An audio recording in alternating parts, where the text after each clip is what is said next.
Welcome back to Your 1230, the only podcast where our guests tell their story with the help of 12 questions in just 30 minutes. I'm your host, Mike Salitro, and today we are really excited to be speaking with Alex Brueckmann.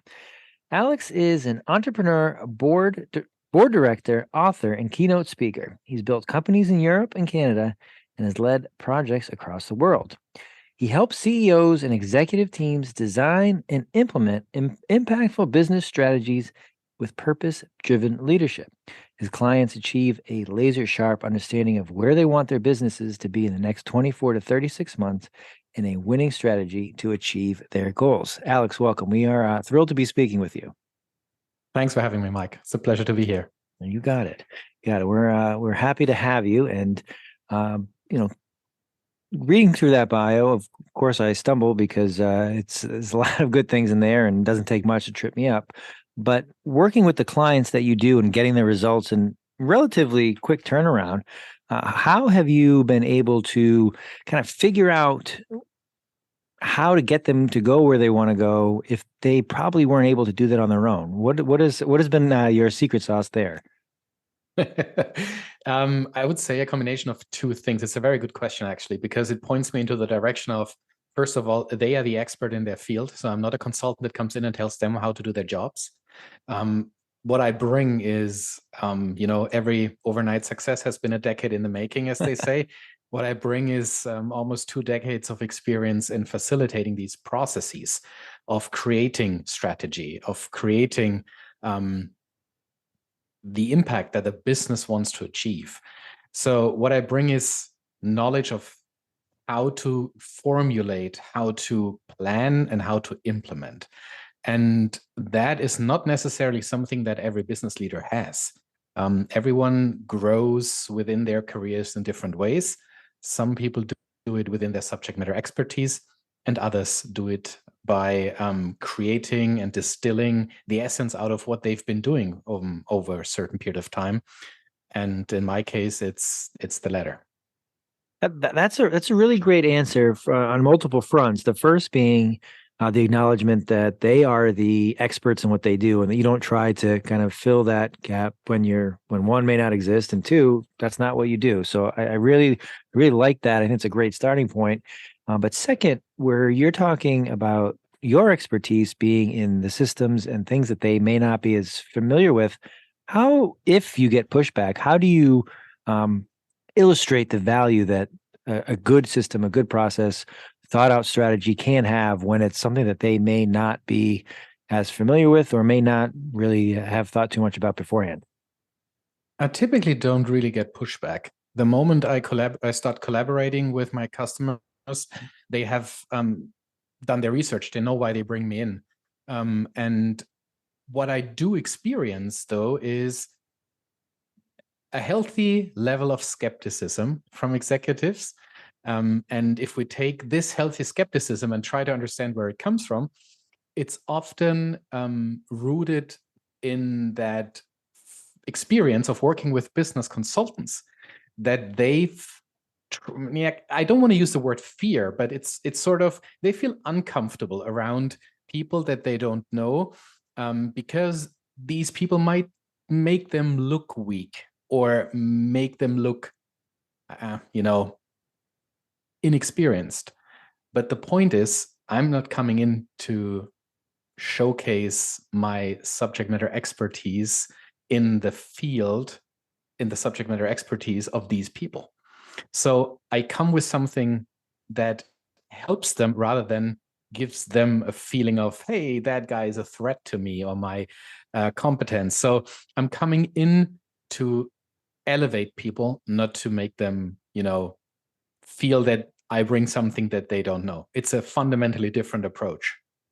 No, and that's the right approach, because when you start off by saying that you don't get a lot of pushback, it's like, wow, this guy is good and he is talking to the right people if he's not getting the questions or the what are you gonna, but you mentioned that there is healthy skepticism, which I love that phrasing, which makes sense because it can be uncomfortable when somebody, yeah, quote unquote, an outsider is coming in and can pose a threat or can highlight things that either may not be working well or might illustrate where they're not doing a good job. But it seems like you take the approach where you're there to partner, to support, and to reinforce, as opposed to do any of those negative things. So I'm sure that's why you don't get the pushback. So very well done there, Alex. Before we hit record, we talked about your book that is coming out at the end of the month. What can you tell us about the book? And we'll get into what it was like to write it. It's an anthology book. It's a book that I have not written on my own. I mean, obviously, the idea behind the book and the concept and the content. At some point in time, I decided what I wanted to have in a book. But when I realized that there are topics in there that are truly important for business leaders and entrepreneurs that I am not the expert in, I invited people that are, and had conversations with them. And based on these conversations, we then created these chapters. So it's a book that is structured in 3 different themes around necessary hard skills that you need at one point or another in your career to reach that next level. The second theme is around leadership and work culture. And the third theme is around the topic of, let's call it self-care as business leaders. What does that mean? How do I actually, and that's the subtitle of the book, how do I actually create a successful business and life balance at the same time? How do I know what works for me and what doesn't, and how do I use it to create a life that is abundant of opportunities in business and personal life? It's fantastic, and I of course have many follow-up questions. First, we'll start with the title: Secrets of Next Level Entrepreneurs. What is we'll call it, not necessarily the number one, but what is a secret that most next level, forward-thinking, successful entrepreneurs know that many others may not? What would you say that would be? Yeah, we have 11 of those in the book. So Okay. let me go on a meta level to answer your question. Love it. For me, the term next level entrepreneur means understanding what business leaders in general should embrace when it comes to reaching the next level. And the next level means something else for everyone, depending on where you are, whether you are a solopreneur in a small business, in a startup, or whether you're a corporate leader in a Fortune 50 company. The next level is something different for everyone. What I believe should be the underlying understanding of what the next level is and how to achieve it, however, is that we are not glorifying the hustle culture anymore. We are not glorifying the, let's say, inhumane approach to business, and instead understand that the most sustainable approach to succeeding over the long run is to do that in a balanced way. And that involves or necessitates a holistic view on your life rather than a singular focus on your business. And the most successful business people that I have met in my life that were successful over a very long time, not just over a few years, they embraced this balanced approach. And I believe in general, it's nice to have like heroes or idols, super successful people in business.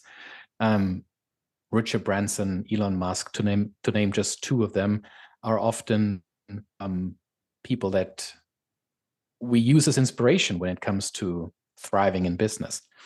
However, there are a few ultra successful people that have amassed incredible wealth, and it's always nice to have these people front and center to draw inspiration from them. But to wake up in the morning and be like, I'm going to be the next Richard Branson, that might be a little bit far-fetched.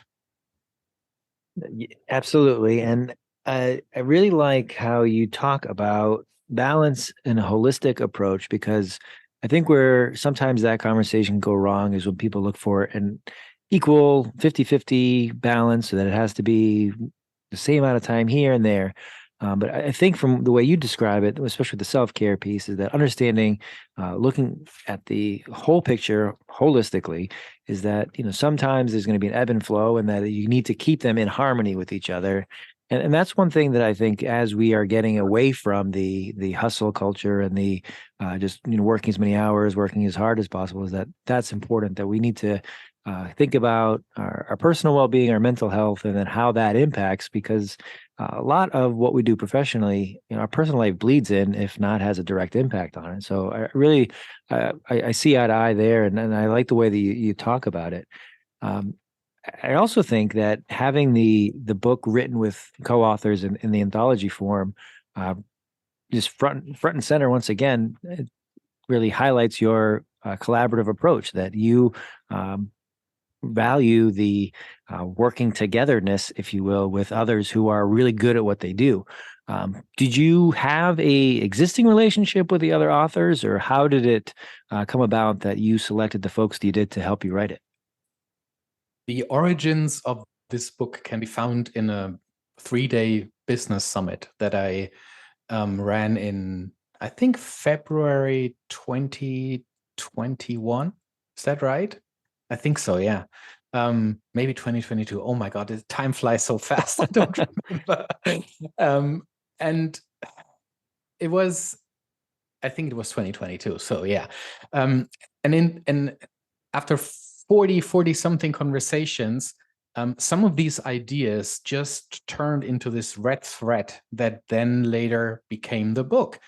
And I asked myself which ideas I see as value, like value maximizing for my customers in the end. So I asked myself, if I pull together a book, what would be the most valuable insights to share in book form?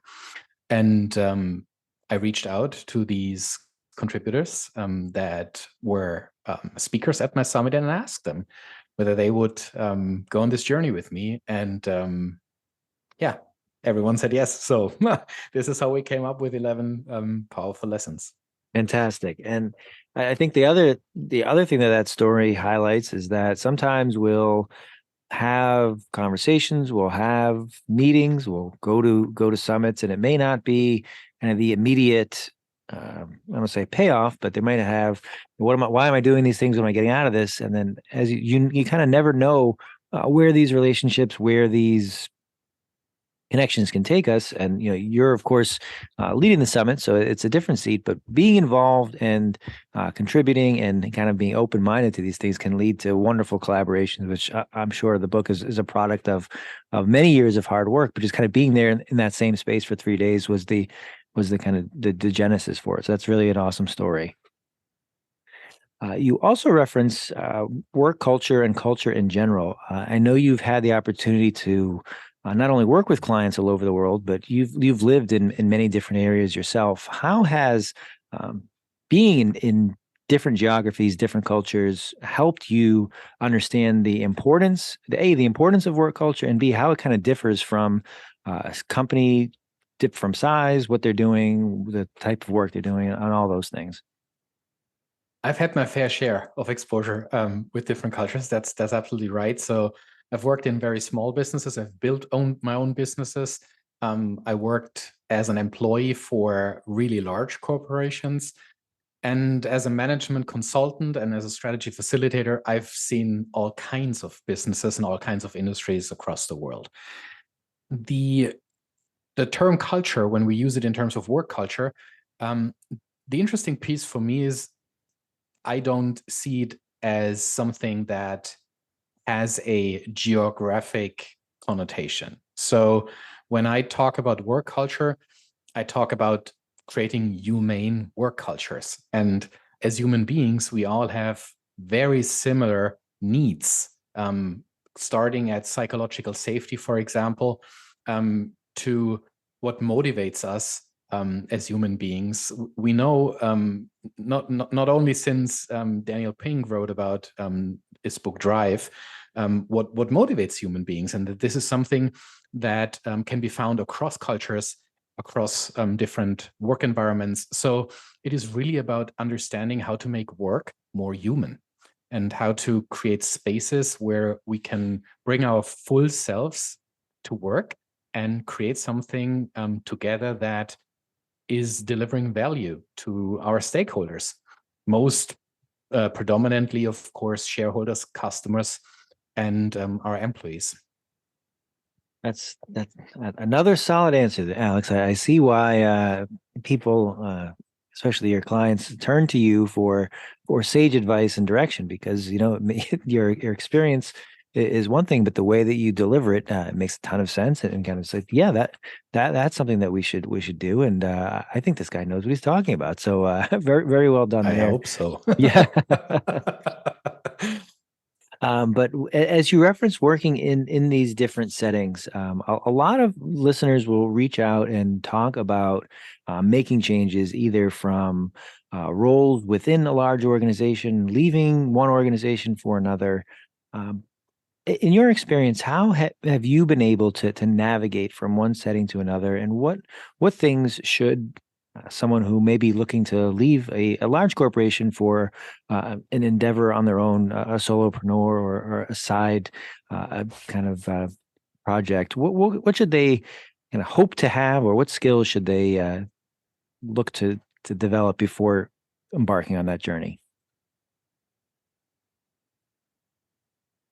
A difficult question, as every situation obviously is unique, but I can give you a little bit of insight into what I found valuable in my own journey from the media industry as a content creator, then into management in large corporations, later into building businesses, and finally as an entrepreneur.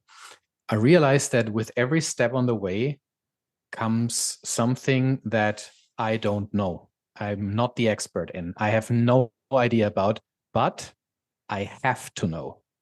And the moment I go into something new, be it writing a new book or approaching a new customer project, I put myself consciously into a small chair, mentally speaking, to remind myself that I am allowed to be a dumb kid. I can ask the most stupid questions again because I don't know, and that's fine. And I give myself permission to be dumb or to be a kid. It's not necessarily about asking stupid questions. It's about understanding your own limitations and allowing yourself to explore from a curious perspective, from a learner's mindset. And that is something that helped me tremendously in each new stage of my life, in my career. For example, and this is totally off business, I'm a first-time dad in my mid-40s. I am not a very patient person, but raising a child requires a lot of patience. So I'm constantly trying to understand and allow myself to learn new things that help me as a parent. So this is a mindset that helps me both in my personal and in my business life. And I can only encourage everyone that is thinking about a career transition to put yourself into this small chair and allow yourself to learn. I thought you were going to finish there by saying I encourage everyone who's thinking of this transition to have a child and understand what it's like to learn patience. But I will leave the parenting conversation aside because that's a different avenue, and I could certainly take us down there, but we will only revisit it if needed. But one thing that really struck me there with that answer that I wrote down feverishly because I think we should talk about it, and it goes hand in hand with the title of the book, is understanding that next level, understanding there's something we don't know. There's always a next challenge, that there is no finish line in any of these things. And that as successful as we are, as many accolades, accomplishments, there's probably slash definitely something else out there, something more. So I think that mindset is wonderful. And then giving yourself, to borrow your term, permission to say, okay, I don't know this. I'm going to go through the growing pains, the learning to get there is really the right mindset, because I think, as you say, these situations are specific, they're unique. But one thing that is common is you're going to have to learn a stretch. You're going to make mistakes. You're going to have to learn something new when you change your environment, change what you're doing. So being okay with not knowing and understanding that's kind of par for the course. So That's wonderful advice, and your story really illustrates that. Changing gears a bit, part of the bio that I didn't get to mentioned being I believe, exceptional storyteller. So I'm going to put you on the spot here, and uh, if you, I'll give you an option actually. So if you meet someone, the type of work that you do is very valuable and yet specific. So how do you describe what you do, and or is there a story that you could tell that could illustrate? Say, let me tell you this story, and it'll really show you what I do on a day to day basis. The reason I do what I do comes from feeling the pain of being in an environment that did not value this curious approach to strategy design. And the results of that were manifold, but they were definitely not positive. So when I was still working for a large corporate, as a recent business school graduate, I had a certain idea about what business should look like and how business strategy is being designed. Of course, I realized fairly quickly that this was just one perspective. And I learned through working with a ton of different bright minds how other approaches might look like. But what all these other approaches had in common were that they only worked when they fell on fertile ground. We had to have the right people in the room that allowed, first of all, themselves to explore from a completely curious perspective, not from a knowing perspective, how the business could look like in the future. And as a result of not having worked in such an environment and seeing people that were trying to create the future, meaning strategy, based on their current role, that just doesn't work. And I realized fairly quickly that the reason why many business strategies actually fail to deliver the expected results are not necessarily the strategy as such. It starts way earlier. It starts with who you have in the room and how they approach the topic of strategy design. To make this very specific, when you have people in the room that are afraid of losing their jobs, they will create a strategy around what they do today. And that's when the term strategic planning comes into play. That term, even if I used it myself in the past, it just doesn't make any sense. Planning is around cost. It's about creating the illusion of control about what's happening. And strategy is external. It's not internal. It's not your cost. It's external. It's customers. It's about what do we build that delivers value in the future. And that you cannot know. And therefore, approaching it based on your current role and the current structure and processes of an organization is a really dangerous route to go, because in the end you create something that you think will match what you have today, but that is just the wrong approach. If you want to create strategy, let your current title, let the current structure of the organization, let everything out of the room and talk from a purely from a perspective of what's possible, what can we do, what do we want to do. Form follows function is a saying in architecture, meaning the structure of a building is defined by what the building is supposed to do. And the same is true for businesses. If you build around existing structures and organizational structure and processes, you will never hit the potential that you can hit if you later decide on restructuring the business, on reshaping it to match what you want to build. So I'm going to follow up with another, we'll call it unfair question, because that's such a good answer, and I'm taking down notes, and it makes me think. I get to talk to a lot of amazing folks here on the show, and something that keeps coming up in different settings is that kind of the missed mark in a larger organization that has a tremendous reputation, great products, loyal customer base, but the companies seem to either have uh, a work environment that is lacking for one way or another, or just as you described, that room where there are individuals fighting to keep their roles, their titles. They're worried about, as opposed to long-term vision, doing what's right for their clients, what's right for the company as a whole. Is that, in your opinion, do you see that as a people problem specific to who's working at these companies, or is it something more kind of inherent based on just a large corporation that at some point you're going to hit a wall or hit a situation where these rooms are going to exist just based on how large you are, how hard it is to be nimble, how hard it is to make changes. And I'm rambling here, so I'm going to let you jump in and save me. I'm not sure whether it has to do with the size of an organization. It has definitely to do with the type of people that you hire, though. So large corporation need more staff. They need more people. And the likelihood that they hire people that do not bring the mindset that you need in order to create winning strategies might be the danger might be a bit higher. Let me put it that way. But I don't have any data to back that up. So don't put me on a hot chair. This is just gut feeling. What I do know though is when you promote people into leadership roles or when you hire from external, it is way more important to understand whether these people, what level of strategic acumen they bring, compared to, can they manage a business?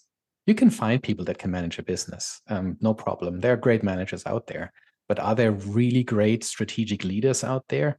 I think they are, and they are harder to find. But depending on where you are in your journey, in your growth journey as a business, at some point in time, you will have to hire different people. Not in a sense of the skills that they bring, but in the sense of how they approach decision making, how they collaborate with each other, how they treat each other, how they show up. And I think, especially when it comes to bigger businesses, the board of directors needs to play an absolute key role in that, to help the leadership team of a company understand the needs, the strategic needs in terms of what type of talent do they need in the future to achieve not what they want to achieve, because most likely they don't know yet, to bring the right people into the room to have the proper discussions about what it is that you want to build in the future. So sometimes it's really hard for leadership teams to see that need because they're so knee deep in the day-to-day. That's when the board of directors comes from the outside, pulls people out of that muddy day-to-day and helps them see the long term, the 5 to 10 years. That's what boards are for. And that's a good answer, especially as you wrap up there, to give kind of the need to not. You need to have the front line, the people that are doing the day-to-day work, to have the input, but at some point having the larger, we'll call it more objective, long-term view from someone who is not there is equally, if not more valuable, given the strategy piece, because you'll again fall into that trap of short-term thinking. So love that answer. Thank you, Alex. We are somehow already coming up on time. So I will post a link to the book, Secrets of Next Level Entrepreneurs, that's coming out March 28th. But if our listeners want to learn more, connect with you directly, where's the best place for them to do that? Actually, there's even a free chapter of the book available on my website for download. So you can just go to nextlevelbook.co, nextlevelbook.co, where you can check out the book, see whether it's for you or not, and enjoy all the other free resources there. Or you go, if you dare to spell my name, go to alexbrueckmann.com. Well, I will post those links. You just quickly here as we wrap up, you mentioned that we talked a lot about your professional day to day. You mentioned being a new parent and learning patience. What do you do to unwind for that self-care piece? What do you do to kind of step back and relax when you have the opportunity to do so? There is a time intense hobby that I definitely do not have enough time to practice, which is riding motorcycles. But that is the best way for me to, to unwind. It's wind therapy, as we call it. But if time doesn't allow it, I love to listen to podcasts, like 15, 20, 30-minute podcasts. sometimes even longer ones that allow me to dive deep into certain topics and to listen to experts in fields where I have no idea of, like really curiously, again, going full circle here, curiously exploring a topic, not myself, but by listening to debates of people. And if I can dig a podcast here, it's definitely After Hours. It's a really, really great podcast. Felix Oberholzer and his colleague me here from Harvard Business School are hosting this podcast. Absolutely brilliant how they debate topics. They very often have very different views on things, which makes it super exciting to listening to them, how they explore topics. Nicely done. We will post to After Hours as well. Check that out, everyone. Uh, Alex, we have covered a good amount of ground, but is there anything I didn't ask you that I probably should have? I think you covered a lot of ground in the time we had together. Well done. Oh, thank you. We'll take that. Thank you so much for joining us. This has been a blast. Good luck with the book, and look forward to doing it again. Thank you so much.